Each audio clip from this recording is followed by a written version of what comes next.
বক্তব্য শোনার চেষ্টা করি। আমরা একটু সরাসরি সম্প্রচারে এসে একটু যাওয়ার চেষ্টা করি।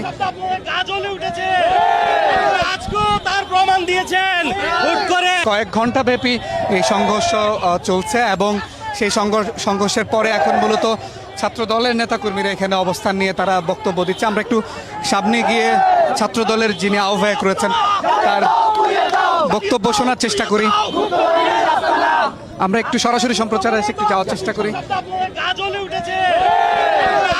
তার প্রমাণ দিয়েছেন হুট করে জাতীয়তাবাদী ছাত্র দল সব সময় ঐক্যবদ্ধভাবে রাজপথে থেকে সকল ষড়যন্ত্রকারীদের মোকাবেলা করেছি। আজকেও তার ব্যতিক্রম না।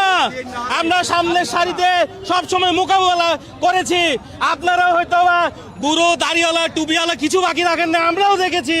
কিন্তু আপনারা পরিকল্পনাভাবে আজকে যা করেছেন তা মেনে নেওয়ার মতো না।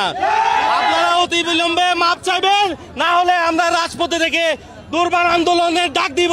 ভেতরে পরীক্ষা চলছে অনার্স এবং মাস্টার্সের, এবং বাইরে মূলত ছাত্র দল এবং ছাত্র শিবিরের নেতাকর্মীরা পাল্টাপাল্টি সংঘর্ষে লিপ্ত হয়েছে।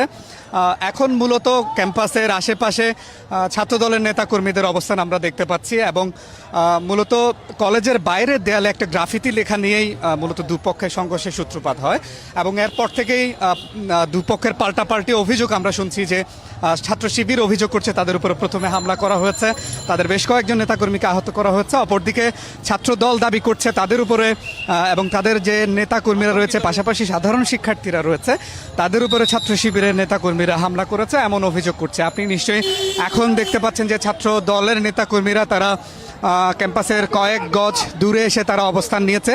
পাশাপাশি এখন যেহেতু পরীক্ষা শেষ হয়েছে, পরীক্ষার্থীরা বের হচ্ছে এবং ছাত্র দলের নেতাকর্মীদের একটি অংশ চেষ্টা করছে যে Spanish digital print tiles, ATI tiles, এক টাইলসে জীবন পার।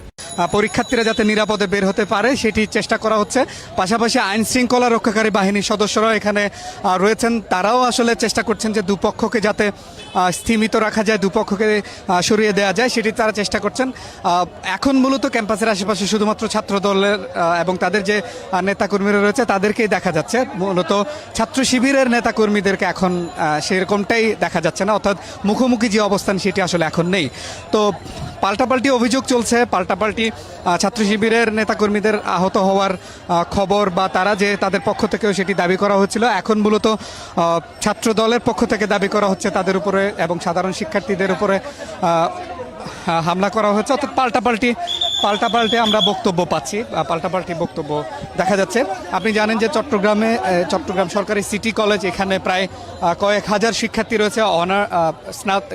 উচ্চ মাধ্যমিক ছাড়াও অনার্স এবং মাস্টার্সের প্রায় শিক্ষার্থী এখানে রয়েছে, এবং পাশাপাশি এখানে যেহেতু ছাত্র রাজনীতি হয় এবং বিভিন্ন সংগঠনের নেতাকর্মীরা এখানে থাকেন, ফলে সবসময় একটি সাংগঠনিক অবস্থান মজবুত করার দুপক্ষই চেষ্টা করে। আমরা আরেকটু সামনে যাওয়ার চেষ্টা করি এবং আমরা এখানে দেখতে পাচ্ছি যে নগর ছাত্র দলের পক্ষ থেকে মূলত এখানে নেতাকর্মীরা এসছেন এবং তারা অবস্থান নিয়েছেন, তারা বক্তব্য দিচ্ছেন। নগর ছাত্র দলের আহ্বায়ককে আমরা দেখতে পাচ্ছি।